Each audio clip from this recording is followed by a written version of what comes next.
Mom and Dad gave my sister $100,000 for a home and told me only, "You're a failure." So I cut contact. 2 years later, my sister drove by my place and called Dad yelling, "You need." They handed my sister a check for $100,000 for her house, while I was left with nothing but their searing declaration, "You're the family's failure." 2 long years later, after I'd completely cut them out, my sister accidentally stumbled upon my secret, and that's when my phone rang, ready to blow up my carefully constructed world. You know, growing up as the second daughter in the Martinez family felt less like living and more like existing in a permanent shadow. My older sister, Veronica, she always got the spotlight, the warmth, the sunshine. I learned to navigate by whatever dim light managed to filter through. Mom and Dad never even tried to hide their favoritism. Veronica walked at 9 months, a miracle. I stumbled around until I was 14 months, which apparently sealed my fate as the disappointing child before I could even form a single coherent sentence. Every family has its dynamics, right? But ours felt carved in stone, like a curse. Veronica breezed through elementary school, honor roll all the way.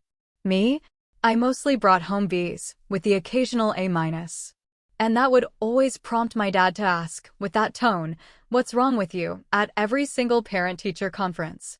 She played varsity volleyball, and my dad never missed a game, filming every serve and spike like she was going to the Olympics. I joined the art club, and, honestly, my mom forgot to pick me up so many times that Mrs. Chin, our advisor, just started driving me home herself. This pattern, it just repeated through every single milestone. Veronica got a brand new car for her 16th birthday, a Honda Civic that Dad spent 3 weekends detailing until it gleamed. When my 16th birthday rolled around, they took me to Applebee's and gave me a $50 gift card. My mom actually said I should be grateful they even remembered, given how busy they were with Veronica's college applications. College became another chasm between us. Veronica got into UCLA with a partial academic scholarship. My parents, they covered the rest, roughly $30,000 a year, without even blinking. They threw her this huge graduation party before she even left, inviting everyone from our church and Dad's office. I remember watching from the kitchen, just refilling chip bowls, while relatives I barely knew congratulated my parents on raising such an accomplished daughter. Then it was my turn, 2 years later. I got accepted to a state school, about 3 hours away. The tuition was literally half of what Veronica's cost. I sat my parents down during dinner, acceptance letter in hand, genuinely excited, despite years of training myself not to expect much from them.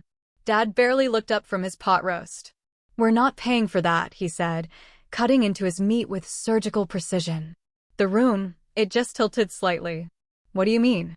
I asked, my voice barely a whisper. "You paid for Veronica." Mom jumped in, her voice taking on that syrupy, reasonable tone she always used when delivering truly awful news. "Veronica earned her spot at a prestigious university. You're going to a state school. That's something people do when they're not serious about education." "It's still college," I managed, hearing my voice crack like I was 13 again. Dad finally looked at me, and I honestly wish he hadn't. His expression held nothing but disappointment, as familiar as my own reflection. "Veronica is going places. She's got potential. You've never applied yourself to anything. We're not throwing money away on someone who's just going to waste it." The words landed like physical blows. "You think I'm going to waste it?" I demanded. "We think you need to figure out your life on your own," Mom said, already clearing plates like the conversation was completely over. "Veronica worked hard. You coast. There's a difference." So, I took out student loans. All of them. Every single dollar of that education got financed at 6.8% interest, which, by the way, I'm still paying off today. I worked 2 jobs through college, one at the campus library, another waiting tables at a diner that smelled permanently of burnt coffee and broken dreams. My grades suffered because exhaustion makes a terrible study partner, but I graduated. Barely anyone from my family came to the ceremony. Veronica was too busy with her new marketing job in San Francisco, and my parents said the drive was too long for just a state school graduation. What they didn't know is that I'd stopped expecting them to show up long before graduation day. The real breaking point, the moment it all shattered, had come during my sophomore year. I'd gotten pneumonia from working double shifts in winter without a proper coat. I couldn't afford to miss work, so I kept going until I literally collapsed during my library shift. My roommate, Jennifer, she found me on the floor between the stacks, fever so high I was hallucinating about the Dewey Decimal System coming to life. She drove me to urgent care, paid a copay I didn't have, and let me stay with her family over Thanksgiving break so I could recover. I called my parents from her mother's guest room, my voice barely above a whisper, thinking maybe, just maybe, serious illness would trigger some parental instinct. Dad answered on the fourth ring. "What is it?" "We're about to sit down for dinner." "I've been in urgent care," I choked out. "I have pneumonia. The doctor says I need to rest for at least a week, but I'll lose both jobs if I don't work." Silence stretched across the line. Then, well, that's what happens when you overextend yourself. You need to learn better time management. No offer to help with medical bills. No suggestion they could send money so I could take a week off. Just criticism, delivered in that flat tone that made my crisis sound boring. Mom got on the phone, her voice syrupy with false concern. "Are you taking your vitamins?" "I told you to take vitamins. This wouldn't have happened if you listened to me." I hung up while she was still talking. 10 minutes later, Jennifer's mom, Mrs. Patricia Chen, yes, the same woman who later became my financial advisor, funny how life works, knocked on my door with hot soup and a check for $500. "My daughter tells me you're working yourself sick," she said, settling into the chair beside my bed. "This isn't a loan. Consider it an investment in your future. Take the week off. Heal. Your jobs will still be there. And if they're not, better jobs will come." I cried so hard I almost threw up the soup. That was the moment I understood that family wasn't about blood. It was about who showed up when you needed them. The pattern of my parents' neglect had deeper roots than I'd admitted to myself for years. I started seeing a counselor at the campus health center during my junior year, a kind woman named Dr. Rebecca Walsh, who specialized in family trauma. She asked me to map out my childhood, identifying moments when I'd felt truly seen by my parents. The exercise took 15 minutes. I came up with 3 moments total. 3 moments in 18 years where they'd acknowledged my existence with something other than disappointment. Even the good ones, I realized, had qualifiers. Even when I did something right, it wasn't quite right enough. Dr. Walsh helped me craft what she called protective expectations. Instead of hoping my family would show up and feeling devastated when they didn't, I planned for their absence. I invited Jennifer and her family. I invited Mrs. Chin. I invited my favorite professor, Dr. Martin, who had mentored me through my senior thesis. I built my own cheering section from people who'd actually invested in my success. When graduation day came and my parents didn't show, I felt the ache of it, of course. You can't completely armor yourself against that kind of rejection. But I didn't fall apart. Jennifer's whole family wore shirts with my name on them. Mrs. Chin brought flowers. Dr. Martin took me out for dinner afterward and told me she'd written me a recommendation letter for any job I wanted to apply for. "You're going to do remarkable things," she said over dessert. "Not because of your family, but despite them." That kind of resilience is rare. I wanted to believe her, but the job market had other ideas. After college, I bounced between jobs. Graphic design at a small firm that folded after 8 months. Administrative work at a dentist's office where the dentist's wife decided she wanted my position. Freelance work that paid sporadically and kept me refreshing my bank account with increasing anxiety. I lived in a studio apartment that had mysterious stains on the ceiling and neighbors who screamed at each other in 3 different languages. Those freelance years, they taught me more than any formal education ever could, though not the lessons anyone plans for. I learned to negotiate rates without flinching when clients lowballed me. I learned to spot red flags in project descriptions, words like exposure and portfolio piece that really meant we won't pay you. I learned to invoice immediately and follow up relentlessly, because creative work was always the first thing clients decided they could skip paying for when budgets tightened. But mostly, I learned that I was capable of surviving things that should have broken me. There was the month my laptop died and I couldn't afford repairs, so I did all my work on my phone, designing logos with my thumbs while my eyes watered from the strain. The week I got food poisoning and missed 3 deadlines, losing 2 regular clients who didn't care about explanations. The entire winter when my studio apartment's heating broke and my landlord took 6 weeks to fix it, so I worked bundled in every piece of clothing I owned, fingers barely able to operate my mouse. Through all of it, my family's commentary provided a bitter soundtrack. At the rare family gatherings I still attended, Dad would ask about my little hobby projects, while Veronica talked about her corporate advancement. Mom would suggest I look into getting a real job with benefits, as if I hadn't applied to hundreds of positions, only to lose them to candidates with family connections or the financial cushion to take unpaid internships. The comparison felt calculated, surgical in its precision. Veronica would mention her Christmas bonus and Dad would beam with pride. I'd mentioned landing a 3-month contract, and Mom would ask when I planned to get serious about my career. The goalposts shifted constantly, always staying just beyond my reach. What they never acknowledged was that Veronica's success had been bankrolled from the start. Her UCLA degree opened doors that my state school credentials couldn't. Her debt-free graduation meant she could take an unpaid internship at a prestigious firm while I was scrambling to make loan payments. Her resume showed stability because she could afford to be choosy about positions, while mine showed job hopping because I took whatever paid the bills. We weren't running the same race. She'd started at the 50-yard line while I was still trying to find the track. But something shifted in me during those grinding freelance years. Maybe it was hitting rock bottom so many times that I got familiar with the view. Maybe it was realizing that my parents' approval wasn't coming no matter what I achieved. Maybe it was just exhaustion finally crystallizing into anger.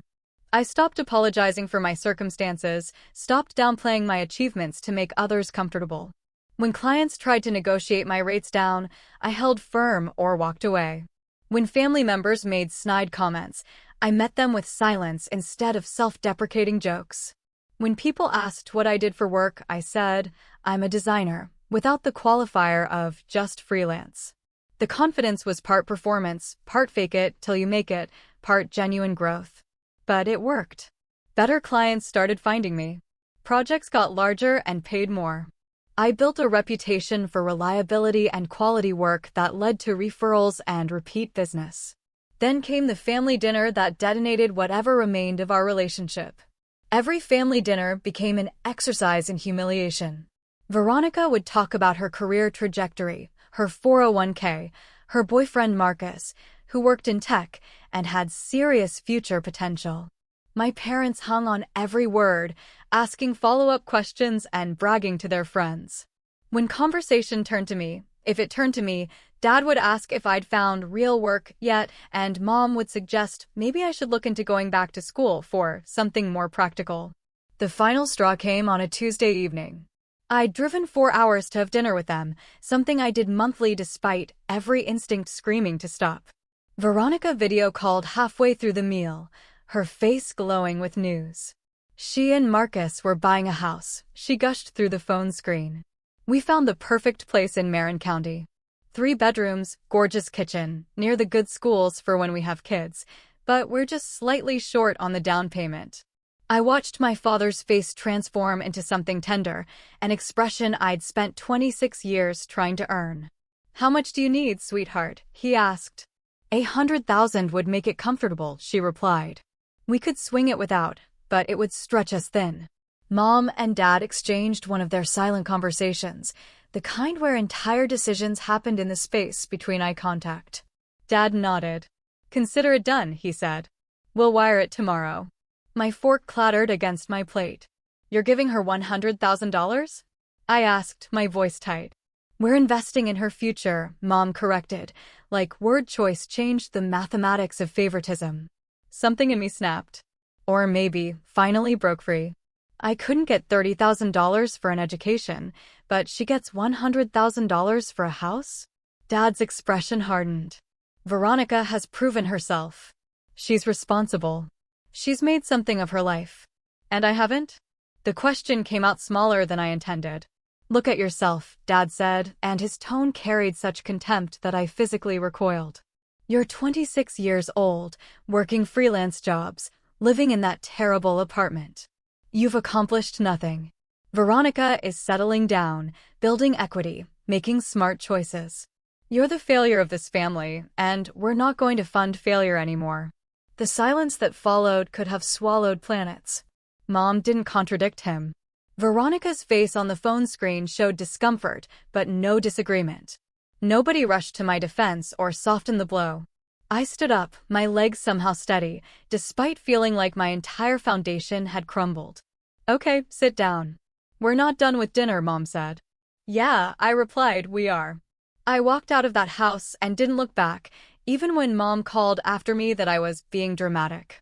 The drive home blurred past in tears and rage and something else, something harder. Determination, maybe, or just the final death of hope.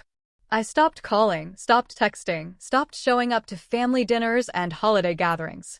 My phone would light up occasionally with messages from Mom asking if I was still sulking, or Dad demanding I grow up and stop punishing everyone with my attitude.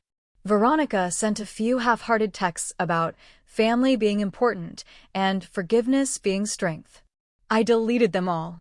The first few months of no contact felt like withdrawal from a drug I'd never wanted to be addicted to. My finger would hover over Mom's contact every Sunday evening, muscle memory from years of obligatory check-in calls. Holidays loomed like emotional landmines. Thanksgiving arrived and I spent it alone in my apartment, eating takeout Thai food and watching movies, feeling simultaneously liberated and devastated. Christmas was worse. I woke up to 17 missed calls and a voicemail from Mom, her voice sliding from sweet to accusatory as the message progressed. I don't understand why you're doing this to us. We're your family. This is abuse. What you're doing. Your father has been so stressed he's had to increase his blood pressure medication. Veronica cries about you constantly. When are you going to stop being selfish and come home? The manipulation was so blatant I almost laughed. Almost. Instead, I saved the voicemail as evidence of their tactics and blocked her number. Then I drove to Mrs. Chen's house where she'd invited me for dinner weeks earlier, anticipating that I'd need somewhere to go. Her family welcomed me like I'd always belonged there. Jennifer's younger brother taught me how to play the new video game. He gotten. Her grandmother showed me photos from Taiwan and told stories about immigrating to America with nothing but determination. Mrs. Chen's husband, David, asked about my freelance work with genuine interest, then connected me with a friend who needed design services. This is what family should feel like, I told Jennifer later, helping with dishes while the rest of the family played board games in the living room. This is what family does feel like, she corrected. Your family is just broken. That's on them, not you. The clarity of that statement, that their dysfunction was their responsibility, not my failure, helped something settle in my chest. I'd spent so long trying to fix whatever was wrong with me that I'd never questioned whether the problem was them all along. But cutting contact didn't mean I stopped thinking about them. Every achievement came with a ghost version of my father's disappointment. Every milestone arrived preloaded with my mother's criticism. I'd land a great client and immediately think, Dad would say, this is still just freelance. I'd save a chunk of money and hear Mom's voice asking why I wasn't saving more. Dr. Walsh, who I'd started seeing again after the family dinner explosion, called them intrusive thoughts. Your parents' voices have become your internal monologue, she explained during one session. Part of healing is separating your actual thoughts from their implanted criticisms. We worked on it through cognitive behavioral therapy, identifying when I was catastrophizing or predicting failure based on their old scripts. She had me write down every negative thought, then source it. Was this actually what I believed, or was I channeling my father? Did I genuinely think I was failing, or was I repeating my mother's assessments? The exercise revealed how much mental real estate they still occupied. Even in their absence, they colonized my internal landscape. So, I started renovating that too. For every critical thought, I forced myself to list 3 objective facts. You're going to fail became, I've completed 15 projects successfully this year. Clients have given positive reviews, and my income has increased 40%. You're not good enough became 3 different clients have referred me to others. My portfolio has work I'm genuinely proud of, and I'm supporting myself entirely. Slowly, painfully, I began evicting them from my head. Instead, I worked. God, did I work. The spite became fuel, better than coffee, more sustaining than sleep. I picked up every freelance gig I could find, building a portfolio while my eyes burned from screen time and my back ached from hunching over my laptop. I took online courses in UX design, motion graphics, brand development. Every skill I could monetize, I learned. 6 months after I walked out of their house, a mid-sized tech company hired me full-time as a senior designer. The salary made me blink 3 times at the offer letter. I took it immediately, then found a financial advisor through my new company's benefits program. I need to invest aggressively, I told her, a woman named Patricia who wore efficient pantsuits and had kind eyes. I have no safety net, no family money. Everything I build has to come from me. Patricia didn't ask questions about family. Instead, she asked about goals, risk tolerance, timeline. We built a plan. I maxed out my 401k contributions, opened a Roth IRA, started a brokerage account, and learned the difference between index funds and individual stocks. Every paycheck got divided with military precision: living expenses, loan payments, investments. I moved into a better apartment, one where the ceiling had no stains and the neighbors nodded politely in hallways. Nothing fancy, but mine in a way that studio never was. I bought furniture that didn't come from Facebook Marketplace. Learned to cook something besides ramen and scrambled eggs. Built a life that didn't include waiting for my parents to notice me. The new apartment became my laboratory for figuring out who I was without their influence. I painted the walls colors I liked, deep teal in the bedroom, warm terracotta in the living room, without worrying if they'd approve. I hung my own artwork, pieces that hadn't been good enough to show my family, but that I'd always loved. I bought plants and managed to keep most of them alive, which felt like a bigger achievement than it probably was. I also started saying yes to things that scared me. Jennifer invited me to a rock climbing gym, and instead of declining because I'd never been athletic enough to earn Dad's attention, I went. Turned out I was decent at it, and the problem-solving aspect appealed to the same part of my brain that loved design. I joined a weekly climbing group, made friends who knew nothing about my family history. One of those friends, a software engineer named Marcus, different Marcus, the universe has a sense of humor, mentioned his company was hiring designers. I'd been hesitant about applying to tech companies, assuming they only wanted people with computer science degrees or prestigious design school credentials, but Marcus convinced me to apply anyway. The best designer on our team dropped out of community college, he said while we were belaying each other. Companies care about your portfolio, not your pedigree. Well, the good companies do. I spent 2 weeks updating my portfolio, selecting my strongest work, and writing case studies that explained my design decisions. The application process was grueling. For interviews, a design challenge, a presentation to their creative team. But when the offer came through, the salary number made me read the email 3 times to confirm I wasn't hallucinating. It was more than double what I'd been averaging from freelance work, with benefits and equity and a team that actually seemed to value design as a core competency rather than a decorative afterthought. I accepted immediately, then sat in my apartment, staring at the offer letter until Jennifer came over and insisted we celebrate. We went to a nice restaurant, the kind I'd always walked past, assuming it wasn't for people like me, and ordered champagne. "To you," Jennifer said, raising her glass. "For being the most determined person I've ever met." "To being too stubborn to fail," I countered. "No," she said firmly. "To being smart and talented and refusing to let anyone convince you otherwise." I cried into my champagne, which probably wasn't proper etiquette, but the release felt necessary. This job was proof that I'd been right all along. My parents were wrong. Veronica's success wasn't inevitable superiority. It was advantage, and I'd managed to claw my way to similar success without any of that advantage. The vindication tasted better than the expensive champagne. Starting at the tech company felt like entering a different world. Everyone had monitors with proper color calibration. The coffee was good. People actually respected deadlines and didn't expect free revisions. My manager, a woman named Sharon, who'd been in tech design for 20 years, treated my opinions like they mattered. "You've got good instincts," she told me after my first month. "Rough around the edges in terms of working with developers, but that's just communication style. Your actual design thinking is solid." I soaked up everything I could learn: how to present to executives, how to run user research sessions, how to advocate for design decisions without making engineers defensive, how to navigate company politics without compromising my values. Sharon mentored me through all of it, introducing me to other senior designers and pushing me towards stretch projects. The imposter syndrome was relentless at first. I'd sit in meetings with people who had master's degrees from Carnegie Mellon or Stanford, who'd worked at Google or Apple, and feel like a fraud. But slowly, I realized my perspective was valuable precisely because it was different. I'd scraped together success from nothing, which meant I understood constraints in ways that privileged designers didn't. When we were designing a budget tracking feature, I pushed back against the team's assumption that everyone had savings accounts and investment portfolios. "Not everyone has financial cushions," I said during a design review.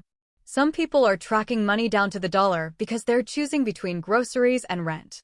The room got quiet. Then Sharon nodded. "That's a perspective we need more of. How do we design for that reality?" That feature ended up being one of the most used parts of the app, particularly among younger users and people managing tight budgets. The company newsletter highlighted it as an example of inclusive design. My name was mentioned specifically. I didn't send the article to my parents. Didn't screenshot the praise and forward it to Veronica. Didn't even post about it on social media where they might see it. The achievement was mine, and I didn't need their validation to make it real. But I'd be lying if I said part of me didn't imagine Dad reading about it, somehow realizing he'd been wrong about me. That fantasy played on repeat sometimes. Him calling to apologize. Mom crying about how she'd misjudged me. Veronica admitting she'd always known they were treating me unfairly. Dr. Walsh and I worked on letting go of that fantasy too. "They may never acknowledge what they did wrong," she said. "Your healing can't depend on them finally seeing clearly." "But what if they do?" I asked. "Then you get to decide if their apology is genuine and if you want to accept it. But hoping for it keeps you tethered to their approval. Real freedom comes from not needing it anymore. Not needing their approval." The concept felt as impossible as flying, but I started working toward it anyway. My career accelerated. The tech company promoted me to lead designer after a year. I switched companies 18 months after that for a senior position at a startup that offered equity. The startup got acquired 14 months later, and suddenly my stock options transformed into actual money. The kind with multiple zeros that made my hands shake when I checked my bank account. But I didn't blow it. Patricia and I had planned for windfalls. The money got invested, diversified, protected. I kept living in my decent apartment and driving my 7-year-old Toyota. The only indulgence I allowed myself was starting to look at land. I'd always loved the idea of space, of owning enough Earth that nobody could peer over your fence and judge your worth. I spent weekends driving through areas north of the city, watching for sale signs. Most properties were too expensive or too small. Then I found it. 40 acres in Sonoma County, rolling hills with valley oak trees, and a seasonal creek running through the eastern portion.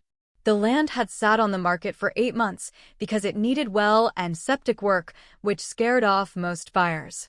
The property had an old farmhouse that needed complete renovation and several outbuildings in various states of decay. I didn't see problems. I saw potential. The sellers were an elderly couple moving to Arizona to be near their grandchildren. They'd loved the land but couldn't maintain it anymore. We sat at their kitchen table drinking instant coffee while I made my offer. They accepted, tears in the wife's eyes as she talked about how glad she was the property would go to someone who appreciated it. I closed on the land with cash from my investments, then took out a construction loan for renovations.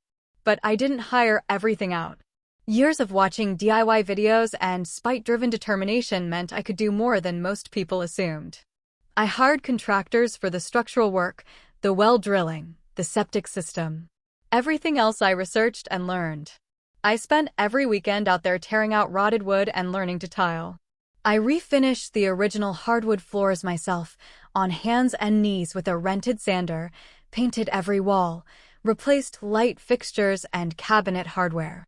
The farmhouse transformed slowly, room by room, into something beautiful. But the house was just the beginning. I wanted the land to work for me. I researched agricultural options and discovered that Sonoma County had perfect conditions for lavender farming. The market for lavender products, essential oils, dried flowers, culinary lavender, kept growing. Better yet, lavender required relatively low maintenance once established and could generate solid income. I planted my first 5 acres of lavender, spending weeks creating irrigation lines and learning about soil pH. I bought bees to help with pollination and discovered I loved keeping them. I added a small herd of goats because they were excellent for land management and I'd always wanted animals. I built a processing barn where I could dry lavender and extract oils. I started an online store and got licensed to sell at farmers markets. The learning curve for farming was steep enough to qualify as a cliff.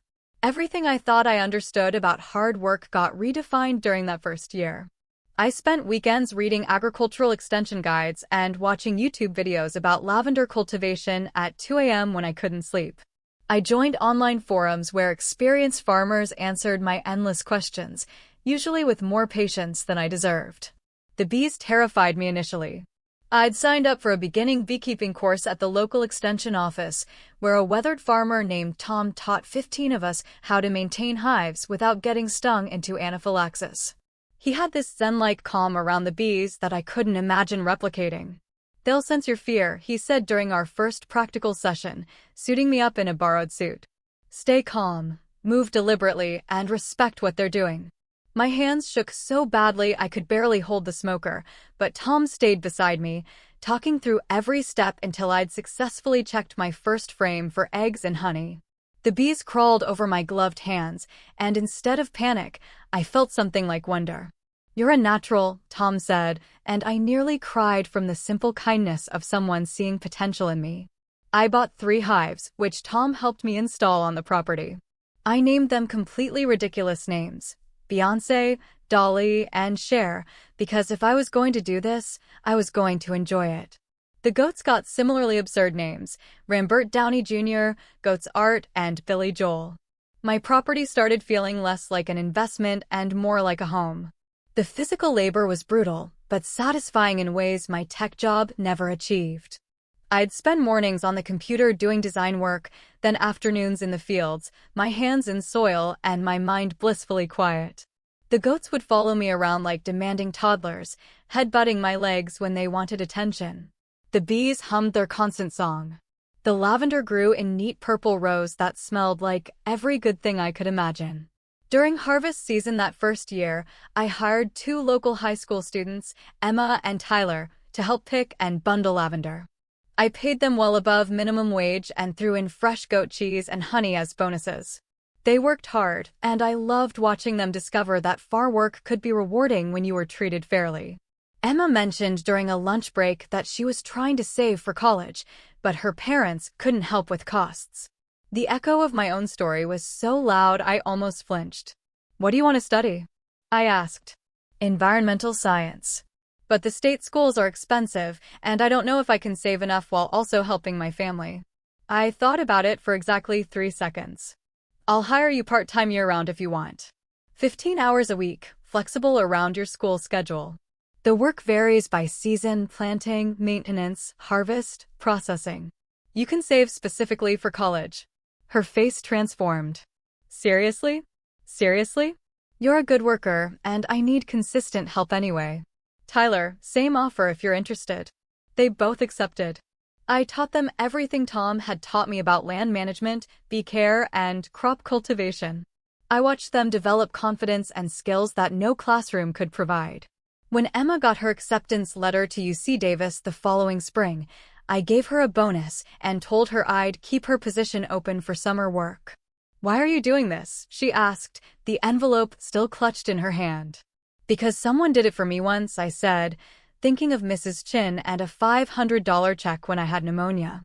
"And because you deserve support." The farm became more than just a business or a property. It became proof that you could build something generous and sustainable. That success didn't require stepping on others or hoarding opportunities. Every decision I made, I asked myself, is this what my parents would do, or is this who I actually want to be? I chose different every time. The second year, revenue from the lavender covered my property taxes and insurance. The third year, it covered those plus equipment costs. I wasn't getting rich, but the farm sustained itself while my portfolio kept growing from my tech job. I could do most of the tech work remotely, which meant living on the property full-time and only driving into the city 2 days a week. I built a life that looked nothing like what my parents valued and everything like freedom. During those 2 years of silence, my family tried reaching out sporadically. Mom would text on holidays asking if I planned to stop by. Dad sent an email, once asking if I'd gotten over my tantrum. Veronica called every few months, her voice tight with obligation, asking how I was doing, but never really listening to the answers I didn't give. I blocked their numbers. Eventually, I changed my phone settings so their messages went to a folder I never checked. On social media, I kept them all blocked. They knew nothing about my life, my success, my property, and I preferred it that way. Then came last Tuesday. I was in the processing barn bundling dried lavender for an online order when my phone rang from an unknown number. I almost didn't answer, but something made me pick up. Hello. Heavy breathing came through the line, then Dad's voice, shaking with something I'd never heard before. Uncertainty. Maybe we need to talk. No, my voice came out flat, years of therapy helping me maintain boundaries without emotion. We really don't. Your sister drove past your property. That stopped me. What? She was in Sonoma for a wine tasting with Marcus, took a wrong turn, and ended up on some rural road. She says she saw your truck in a driveway, a big property with lavender fields and a renovated farmhouse. Is it true? Do you own that land? Why would that matter to you? My stomach tightened, but I kept my voice steady. Dad's breathing got heavier. Veronica looked up the property records. 40 acres. House, barn. She says it must be worth close to $2 million. 2.3, I corrected before I could stop myself. I had it appraised last month. The silence on the other end stretched so long I thought he'd hung up. Then how? Hard work. Smart investing. Everything you said I wasn't capable of. We had no idea you were doing so well. You could have told us. The laugh that came out of me held no humor. Why would I tell you anything? You called me a failure and funded my sister's life while leaving me to drown in student loans. We thought you needed tough love. We thought if we didn't enable you, you'd find motivation. Tough love. I repeated, tasting the words like poison. You gave Veronica $100,000 while telling me I'd accomplished nothing. That's not tough love. That's just cruelty. Mom's voice came through in the background, apparently on speakerphone. We want to see the property. We want to be involved in your life again. No, you can't shut us out forever, Dad said, and now I heard the edge in his voice, the familiar demand for compliance. We're your parents. You stopped being my parents when you told me I was the family failure. You made your choice. I'm just living with it. Your sister is very upset, Mom chimed in. She's been crying all evening. She feels terrible about the house money now that she knows your situation. My situation? The bundle of lavender in my hand crushed under my grip, releasing its scent in a purple cloud. My situation is that I built a life without you, without your money, without your approval, without your presence. I don't need you now. We could help you expand the farm, Dad tried, and I could hear him scrambling, recalculating. We have connections. We could invest. I don't want your investment. I don't want anything from you. Veronica's voice came through. She must have been there too. I never meant to hurt you. I didn't know they were treating you so differently. That almost broke me because it was such an obvious lie. She'd been there. She'd watched them dismiss me at every turn. Had accepted their money while knowing I got nothing. But I'd spent 2 years building armor. You knew exactly what you were doing. You all did. You bet on the wrong daughter. And now you're trying to hedge. That's not fair, Mom said, her voice rising to that pitch she used when losing control of a narrative. Neither is giving one daughter everything while telling the other she's worthless. But here we are. So what? You're just never going to speak to us again, Dad demanded. After everything we did for you growing up. You mean feeding and housing me? That's called basic parenting, not a dead IO. I could hear arguing on their end. Muffled voices talking over each other. Finally, Dad came back on, his voice trying for warmth and landing somewhere near desperation. Let's have dinner. Just one dinner. Come to the house. We'll talk this through like adults. I am being an adult, I said. Adults have boundaries. Adults walk away from people who damage them. Adults build lives that don't include their abusers. Abusers. Mom's shriek could probably be heard without the phone. We never abused you. You're right, I said evenly. You just systematically destroyed my self-worth while financing my sister's dreams. Totally different. I hung up before they could respond, then immediately blocked the unknown number. My hands shook slightly as I set the phone down. Adrenaline flooding my system, but underneath the shaking was something solid. Certainty maybe, or just the knowledge that I'd finally said everything I needed to say. They tried other ways to reach me. An email from Dad's work account that went straight to spam. A letter mailed to my property that I returned unopened. Veronica showed up at my gate one Saturday morning, but I'd installed the camera system and simply didn't open it. She stood there for 20 minutes, occasionally calling out my name, before finally leaving. The hardest part was when they tried using other relatives. Aunt Carol called saying, Mom was heartbroken and couldn't I just forgive them? Cousin Derek sent a Facebook message that somehow got through talking about how family was everything and grudges were poison. I blocked them all. Anyone who took my parents' side without knowing the full story wasn't someone I needed in my life. My therapist, Dr. Singh, I'd switched therapists after moving, had been preparing me for this moment since I started seeing her 18 months ago. They'll try to reassert control when they realize you don't need them, she'd said during one session. That's when your boundaries will be tested most severely. She was right. But the boundaries held. I built them from the same materials as my new life, determination, self-respect, and the absolute certainty that I deserved better than what they'd offered. The lavender farm kept growing. I added another 10 acres of plants, installed a proper irrigation system, hired 2 part-time workers. During harvest season, I started doing agritourism, hosting small groups for farm tours and lavender picking experiences. The income grew steadily, enough that I started considering leaving the tech job entirely and farming full-time. My social life improved, too. I'd met people through the farmers market, other vendors who became genuine friends.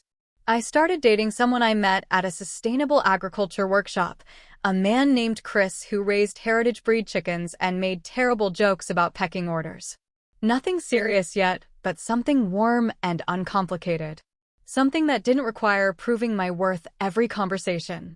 6 months after that phone call, a package arrived at my property. No return address, but I recognized Mom's handwriting on the label. Inside was a check for $100,000 and a note in her careful cursive. We should have given you this for college. We're sorry. I looked at that check for a long time. Sitting at my kitchen table with morning light streaming through windows I'd installed myself. $100,000. The exact amount they'd given Veronica without hesitation. The amount they decided I wasn't worth. The money could do a lot. Pay off my remaining student loans.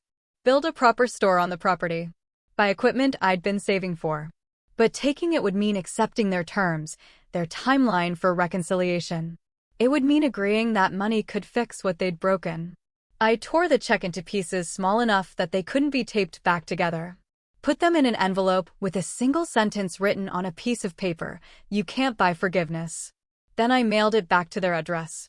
Dr. Singh smiled when I told her about it during our next session. How did that feel? Expensive, I admitted, but right. Growth often is, she said. Dad tried one more time about a month after the return check. He showed up at my gate without warning, apparently having decided Veronica's ambush approach might work better for him. I watched him on the security camera, standing there in his weekend khakis and polo shirt, looking older than I remembered. I picked up the intercom. Leave.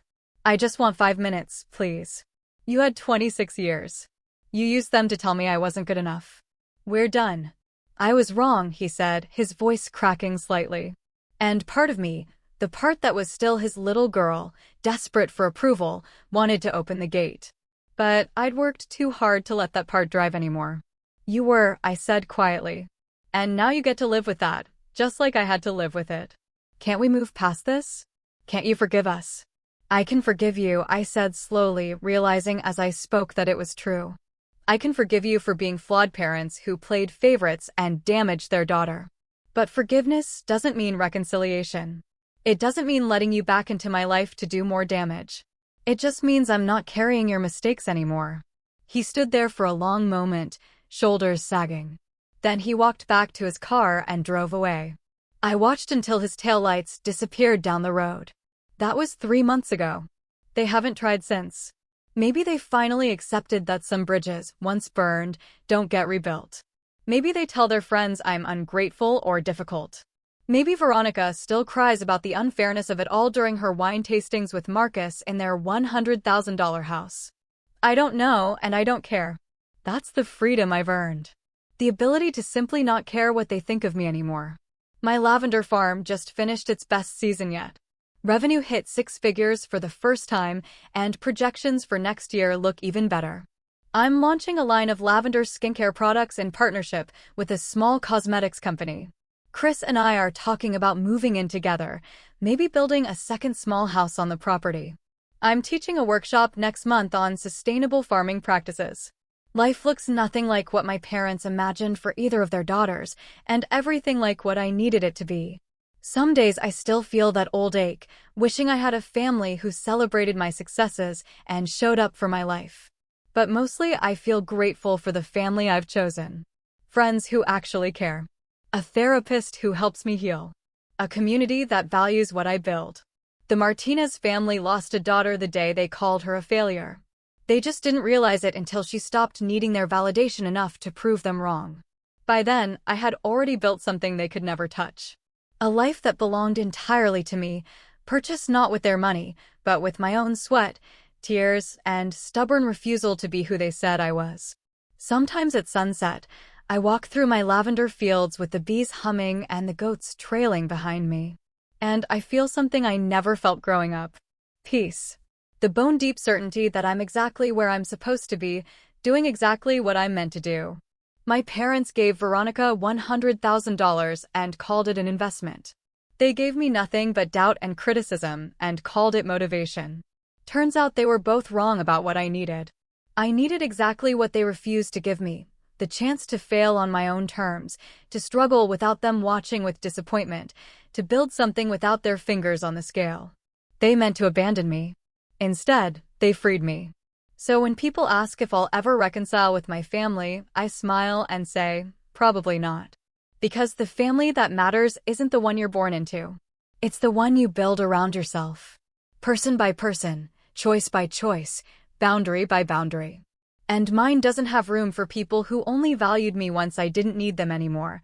That wasn't just a line I'd rehearsed in therapy, though Dr. Singh had helped me articulate it. It was a truth that had solidified inside me, bone deep and unshakable. It was the foundation of the life I was building, brick by brick, lavender sprig by lavender sprig.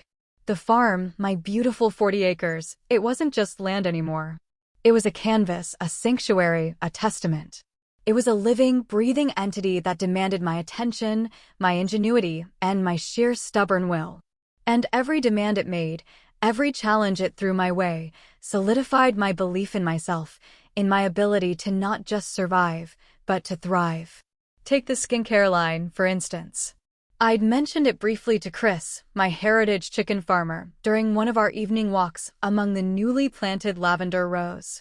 He'd made a joke about me turning into a lavender witch brewing potions, but his eyes were kind, and he genuinely listened as I talked about sourcing ingredients, experimenting with formulations, figuring out packaging. It wasn't just about making money, it was about honoring the plant, about creating something pure and effective, something that smelled of the very peace I'd found here. I started small, converting a corner of the processing barn into a clean room. It wasn't a sterile lab, not yet, but it was functional. I bought a double boiler, a small emulsifier, and ordered bulk quantities of organic shea butter, jojoba oil, and beeswax. My initial experiments were, well, let's just say my first batch of lavender balm smelled vaguely of burnt toast and had the texture of grainy sand. But I kept at it. Late nights, after a full day of tech work and farm chores, I'd be in that barn, measuring, mixing, adjusting. Sometimes Chris would wander in, bringing me a mug of his terrible but heartfelt coffee, sitting on an overturned bucket just watching me. He never offered unasked for advice, just presence. And sometimes, that was exactly what I needed. "You've got that look," he'd say, "the one where you're trying to outsmart a flower." I'd laugh, a genuine, unburdened laugh that still felt new sometimes. It was a stark contrast to the quiet desperation that used to be my constant companion. Jennifer, my college roommate and now steadfast friend, she was my first official product tester. I shipped her a box of my earliest successful creations, a lavender body oil, a gentle soap, and a small pot of hand cream. Her feedback was always honest, always encouraging. "The oil is amazing. My skin has never felt softer. The soap lathers beautifully, but maybe a little less on the rosemary. It's competing with the lavender." She understood that this wasn't just a hobby, it was an extension of my spirit, a tangible manifestation of my hard-won peace. The big breakthrough came with the essential oil distillation. My small still, bubbling away in the barn, was a source of endless fascination. The pure, concentrated scent of my own lavender, rising as steam and then condensing into precious drops, was intoxicating. It was liquid gold, bottled sunshine, the essence of my farm. This wasn't just a product, it was an alchemy of labor and land. I launched the skincare line online, a simple website I designed myself, of course. The initial sales were slow, a trickle rather than a flood. But then came my agritourism workshops. People would come to the farm for a lavender picking experience, maybe a goat cuddle session, and then I'd show them the distillation process, the creation of the products. They saw the passion, they smelled the authenticity, and they bought. They loved the story, not the tragic family story, but the story of resilience, of building something beautiful from scratch. My narrative, finally, was mine to control. The workshop on sustainable farming practices I'd mentioned? It was a huge success. I shared my journey from city slicker designer to budding lavender farmer, emphasizing the importance of soil health, water conservation, and biodiversity. Tom, my beekeeping mentor, even came and spoke about the critical role of pollinators. It was incredible, standing there, seeing faces light up with curiosity and shared purpose. These weren't people judging my worth. These were people sharing their knowledge, asking for mine, and celebrating the power of connection to the land. Chris became an increasingly central figure in my life. The terrible jokes about pecking orders evolved into shared laughter over dinner at the farmhouse table I'd refinished myself. We'd talk for hours about our respective farms, the challenges, the small triumphs. His chickens, it turned out, were just as demanding and full of personality as my goats. His passion for ethical farming, his quiet strength, his unwavering support, it was all a balm to my soul. He saw me, truly saw me, not as the failure my parents had deemed me, but as the capable, determined, slightly lavender-scented woman I was. One crisp autumn evening, after a long day of harvesting and bottling, we were sitting on the porch swing, watching the last slivers of sun dip behind the valley oaks. The air smelled of wood smoke and dried lavender. "You know," he said, his voice soft, "this place, what you've built here, it's incredible. And you did it all yourself." He wasn't praising me in a way that diminished my efforts, but acknowledging the sheer magnitude of what I'd accomplished. He reached for my hand, his calloused fingers warm and comforting. "Moving in, it's not just about sharing a house. It's about building a home together here." My heart swelled. It wasn't a proposal, not yet, but it was a promise, a shared future. And I knew, without a shadow of a doubt, that this was the kind of partnership I truly deserved. The second small house he mentioned? It wasn't just a casual idea anymore. We started sketching plans, a small, eco-friendly cabin tucked away near the creek, a space for quiet contemplation or for visiting friends. It symbolized something profound, permanence. A shared future that wasn't reliant on anyone else's approval or bank account. My chosen family continued to grow. Emma and Tyler became integral parts of the farm. Emma, with her environmental science dreams, blossomed under my mentorship, her questions sharp and insightful. Tyler, quieter but incredibly reliable, developed a knack for machinery and a deep respect for the land. I saw in them the potential that my own parents had denied me, and I was fiercely committed to nurturing it. When Emma left for UC Davis, I didn't just keep her summer job open, I set up a small scholarship fund in her name, fueled by a portion of my skincare line profits. She called me, tearful and overwhelmed, saying, "You don't have to do this." "Yes, I do," I told her. Someone believed in me when I needed it most. It's my turn to pay that forward. It felt good, deeply, profoundly good, to be that person for someone else. The financial security continued to build. The tech job remained a solid anchor, allowing me to invest further in the farm. Patricia, my financial advisor, was always impressed. "Most people with this level of success would be buying sports cars and mansions," she'd noted once. "You're building an empire, one lavender plant at a time." It wasn't an empire of greed, it was an empire of purpose. But even with all this growth, all this peace, life still throws curveballs. A particularly harsh winter brought an unexpected freeze that threatened to decimate a new, experimental varietal of lavender I'd just planted. It was a substantial investment, and losing it would set me back significantly. I remember standing in the field, the morning frost glittering like cruel diamonds on the delicate plants, a familiar knot of panic tightening in my stomach. For a split second, that old voice, the one that whispered, "You're a failure," tried to creep back in. But it was weaker now, easily dismissed. "Okay," I said aloud to the crisp morning air, "what's the plan?" I called Chris, then Emma, who was home for winter break. We spent the next 72 hours straight covering plants with tarps and row covers, running irrigation to slightly warm the soil, checking temperature gauges constantly. We drank endless cups of coffee, our hands chapped and raw, our faces smudged with dirt. It was exhausting, brutal work. But this time, it wasn't lonely. Chris was there, his quiet determination matching mine. Emma, bright and energetic, came up with creative solutions for securing the covers against the wind.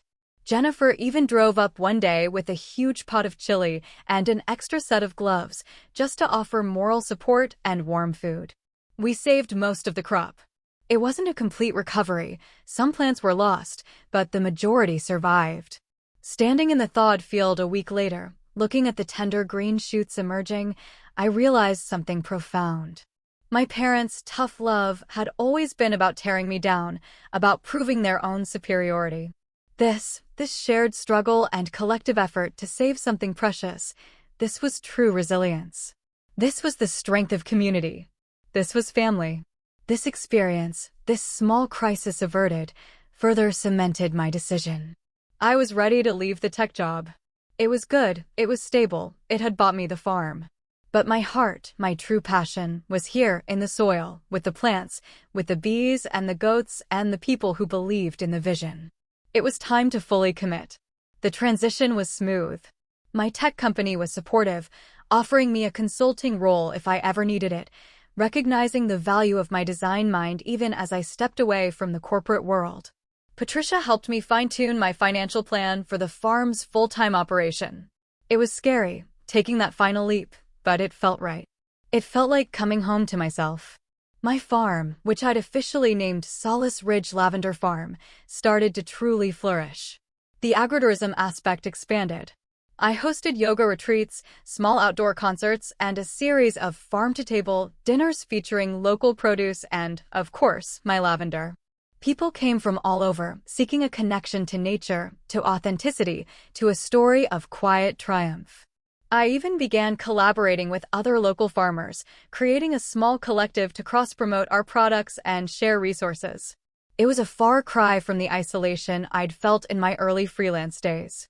One afternoon, I was giving a tour to a group of visitors, explaining the intricate process of distillation, when I saw a car pull up the gravel driveway.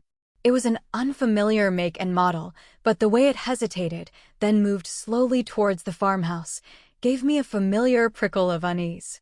My stomach tightened. It couldn't be. Not after all this time.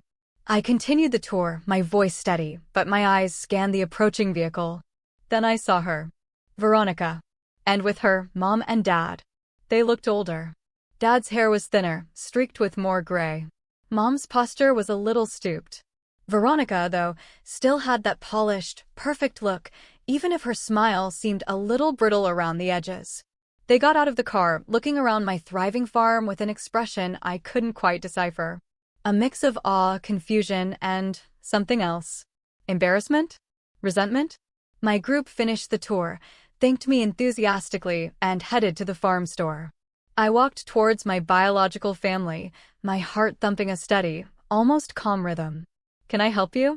I asked, my voice neutral.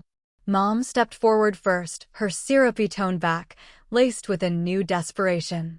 "Honey, we were just driving by. Veronica wanted to show us your beautiful farm." Veronica nodded, avoiding my gaze, clutching her designer handbag. Dad stood a little behind them, his face unreadable. "This is a private residence and business," I said, keeping my distance. "If you're here for the tour, you missed it. The store is open until 5. "Don't be like that," Mom pleaded, taking a step closer. "We wanted to see you. We heard, well, Veronica told us how well you're doing." "We're so proud," Veronica mumbled, finally meeting my eyes, her smile forced. "Proud?" The word tasted like ash in my mouth. "Proud?" I repeated. "Is that what this is? After calling me a failure? After denying me an education? After giving Veronica $100,000 for a house and leaving me to figure things out on my own?" Dad finally spoke, his voice raspy. "We made mistakes. We know that now.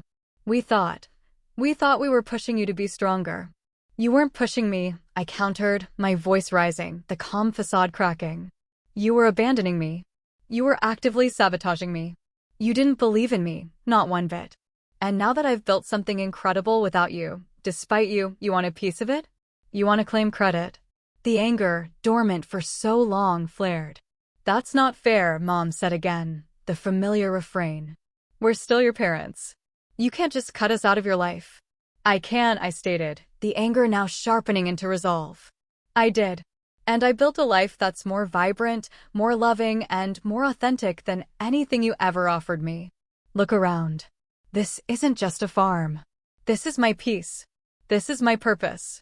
And you, none of you, have a place in it." Veronica finally spoke, her voice small. I really am sorry. I didn't realize how much it hurt you. It wasn't right." For a fleeting moment, I saw a flicker of genuine regret in her eyes, a shadow of the girl I'd once loved, before the favoritism had twisted everything. But it was too little, too late. The damage was done, the chasm too wide. "No," I said, "you didn't realize because you benefited from it. You never had to struggle for their approval because you were born with it. You never had to fight for a single dollar because they handed them to you. You got the sunshine. I got the storm. And I learned to thrive in it. We just want to be a family again," Dad said, his voice pleading. "We're older now. We've thought about things. Family isn't a right you automatically keep after you've broken it," I retorted, shaking my head. "Family is built on trust, respect, and unconditional love. You offered none of that to me. You only valued me when I had nothing, so you could tell me how little I was worth.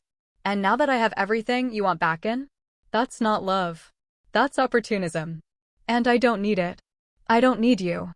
I took a deep breath, the scent of lavender filling my lungs, grounding me. "You're leaving now," I said, my voice firm, allowing no room for argument. "If you ever come on my property again, I will have you trespassed. This is my home. This is my sanctuary. And you are no longer welcome." Their faces fell. Mom looked genuinely shocked, Veronica looked ashamed, and Dad, for the first time, looked utterly defeated. They turned and walked back to their car, the silence between us heavier than any shouted argument. I watched them drive away, not with triumph, but with a quiet, profound sense of finality. The last thread had been cut. The door, once ajar with the painful hope of reconciliation, was now firmly, irrevocably closed. Chris emerged from the barn a few minutes later, having clearly overheard the entire exchange. He walked straight to me, put his arms around me, and held me close. I leaned into his embrace, feeling the solid warmth of him, the strength of our connection. "You okay?" he whispered. I nodded, a tear finally escaping and tracing a path down my cheek. "Yeah," I breathed. "I am. More than okay." The farm continued to thrive. My lavender products gained national attention, featured in small artisan magazines and online gift guides. I hired more local staff, offering fair wages and fostering a supportive work environment. Emma returned every summer, a bright and capable young woman, teaching me as much as I taught her. Tyler eventually pursued a career in agricultural mechanics, always stopping by for advice or just to say hello. Jennifer and her family were regular visitors, honorary members of Solace Ridge. Mrs. Chin, still my financial advisor, would often visit, sitting on the porch swing, sipping tea and beaming at the prosperity I had built. My life was full. Full of hard work, yes, but also full of joy, purpose, and genuine connection. I married Chris a year later, a small, intimate ceremony right here in the lavender fields, surrounded by my chosen family and the purple haze of blooms. It was everything I had ever wanted, everything I hadn't known I deserved. We built that small cabin by the creek, a place where we could retreat, design, dream. The question of my biological family still came up sometimes, usually from well-meaning strangers who learned a snippet of my story. "Will you ever talk to them again?" they'd ask. And my answer remained the same. Probably not. But the tone had shifted. It wasn't a bitter refusal anymore. It was a simple, peaceful statement of fact. My life was so abundant, so complete, that the absence of their approval, or even their presence, simply didn't register as a lack. It was just not there. And that was okay. I had learned that true richness wasn't measured in dollar amounts, though I had that too now. It was measured in moments of peace, in shared laughter, in the quiet hum of bees, in the knowledge that I was loved for exactly who I was, flaws and all. It was measured in the resilience I'd found within myself, the courage to build a life on my own terms, stone by stone, bloom by bloom. The greatest irony was that my parents, in their attempt to control me, to diminish me, to label me a failure, had inadvertently set me free. They had stripped away every illusion, forced me to confront my deepest fears, and in doing so, had left me with nothing but my own untamed spirit. And that spirit, forged in the fires of neglect and disappointment, had become my greatest strength. I didn't need their validation to prove my worth because I had found it within myself, nurtured by the sun-drenched fields of Solace Ridge and the unwavering love of the family I chose. And that, I realized, walking through my thriving lavender fields at sunset, Chris by my side, the sweet scent of lavender perfuming the air, was the ultimate victory. Not proving them wrong, but proving myself right. Proving to myself that I was more than enough, exactly as I was. That was my true inheritance. A life lived fully, authentically, and joyfully on my own terms. A life that blossomed from the very ground they had tried to barren. This wasn't just a story of overcoming, it was a story of becoming.